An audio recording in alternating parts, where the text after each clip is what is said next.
नमस्कार मित्रों,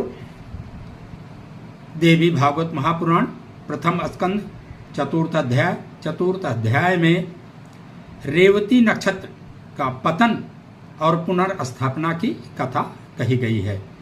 कार्तिकेय जी कहते हैं, यह पुराण देवी के महात्म्य से पूर्ण है, इसलिए इसे देवी भागवत महापुराण कहा गया है। भगवती दुर्गा जी ब्रह्मा, विष्णु और महेश तीनों देवों की आराध्या हैं।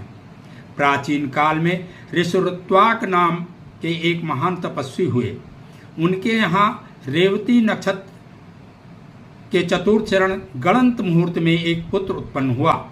ऋषि ने पुत्र का जात कर्म, उपनयन आदि सभी संस्कार विधि पूर्वक पूर्ण किए, परंतु पुत्र के जन्म के बाद ऋषिऋत्वाक का जीवन बदल गया। रोग, शोक, क्रोध, लोभ ने उन्हें घेर लिया। बालक की माता भी अनेक रोगों से ग्रसित रहने लगी। ऋषि मन ही मन सोचने लगे कि मेरे यहाँ ऐसा क्यों हो रहा है। समय बीता, बालक तरुण हुआ, उसका आचरण अत्यंत दुष्ट हो गया।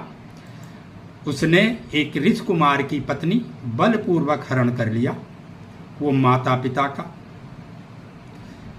की शिक्षा को भी नहीं मानता था। अत्यंत दुखी होकर ऋषि ऋत्वाक बोले, ऐसे कुपुत्र से तो निसंतान ही अच्छा है।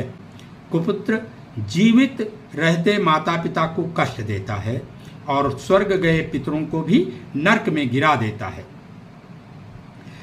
ऋषि ने कहा, वो मनुष्य धन्य हैं जिनके यहाँ माता पिता को सुख देने वाला पुत्र जन्म ले लेता है।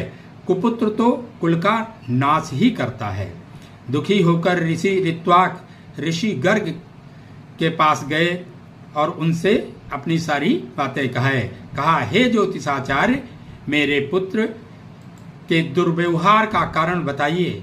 मैंने ब्रह्मचर्य से विद्या अध्ययन किया, विधि विधान से विवाह किया, गृहस्थ धर्म का पालन और यज्ञ अनुष्ठान भी किए, फिर ऐसा पुत्र क्यों उत्पन्न हुआ। गंभीर विचार के बाद गर्ग ऋषि बोले, हे मुनिश्रेष्ठ, न आपका दोष है, न इसमें इसकी माता का दोष है और न ही आपके कुल का दोष है। रेवती नक्षत्र के अंतिम चरण गंडात योग में इस बालक का जन्म हुआ है, यही इसकी दानवता का कारण है। और उन्होंने उपाय बताया कि इस दोष को शांति के लिए आप माँ जगदम्बा दुर्गा की आराधना कीजिए। यह सुनकर